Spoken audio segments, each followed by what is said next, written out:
We believe in prevention, number one, and that's through education, of course. And we believe in assisting victims and families and friends of victims in any way we possibly can. Make sense?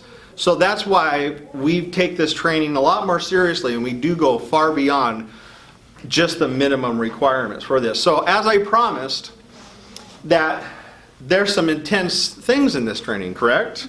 Some things that unfortunately I would put money on that touched every one of us in one way or another. That's how big of a problem it is, because it's so widespread, and so education is important. So in the beginning of training, put your mind back to the start of that training, and it showed some sticky notes, and there was some statistics right off the bat where you took that training. One of those statistics stated that 34% of American Native women will be, not might be, will be sexually assaulted in their lives. And you know what? Unfortunately, I guarantee that number is higher in Alaska. Who would agree with that? I think those are national lower 48 type statistics, and sometimes we up here get forgotten in those. So Alaska has higher numbers than that, unfortunately. And it's a terrible thing to boast. Interestingly enough, another statistic was that very few of those instances get reported. Why do you think that is? Why do they not get reported? Fear. Fear. What else? Embarrassment. Embarrassment. Anything else? Guilt. Yeah, exactly. I mean, I get all those are sound. You know, like I said, I've been doing this a long time, and I've had to do a lot of investigations. And you're right, I see that in all of them. Right now, part of those things that you just said have a lot to do with the fact that the victim knew the person. That's where I think these emotions can come in, right? The fear, embarrassment, the guilt, because you know that person. Sometimes you can be in love with that person that hurt you, and then you go through all these emotions that I can't turn them in. I can't do that. But very few actually do. Now, you guys learned about VAWA, what that stands for. Who remembers? Who gets an extra credit point? What's that acronym stand for? VAWA, Violence Against Women's Act, right? Goes all the way back to the 1970s with the Jean Cleary Act. Poor girl got raped and murdered in her dorm room. And their parents said, we can't do this anymore. We have to help stop this kind of thing. And here we are in 2017. We're still dealing with some of this stuff, aren't we? Right? Now, is it only about women, though?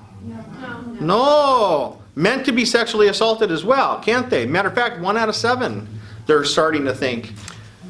Someone comes to me and says, Mr. Scott, I've been sexually assaulted. Am I obligated to report that to the police? Yes. Who says yes? Raise your hand. Who says no? Nobody? One person get the right answer? The answer is no. I am not obligated to the police. Why? I am not obligated to report that to the police. It's very good. It's the victim's right to report this to the police or not. What if I see someone being assaulted? What should I do then? Call 911? Do you go? Call 911. Call 911 is the answer. Now what's the difference? The difference is it's a crime in progress. Okay? If I see a crime in progress, I'm going to call the police. Now I don't have to, right? But I will. That's the difference. But the law says that the victim does not want to report an assault to the police or press charges, you can't make them. The police can't make them either. Make sense? Now, if the victim asks me to assist them with reporting it to the police, absolutely, I'm trained to do that. I'm trained to help preserve all kinds of different evidences and tell the victim what they need to do so we have better chances of conviction later on. The more people that were around, the less likely someone would step in and help. Now, that sounds kind of backwards to me, doesn't it? The more people are around, the less likely someone would step in and help. Why do you think that is? It's kind of like not the movies anymore. You know, we watch the movies, when we talked about, you know, being sexually assaulted or just assaulted in general, we have this mentality that it's a dark alley, right? And this stranger jumps out, "Rawr," and attacks. That's not how it happens. It's almost always somebody we know. And that's why all that guilt and shame and embarrassment comes in, because now what do you do? Right? What's everybody going to think when I turn this person in there? We're all friends, right? And he did this bad thing to me. And you know what? Most of the time, it goes unsaid, it goes undone, it goes unreported. And because of those things, it happens again. Good job. It keeps going and going and never stops. So that's the goal of this training.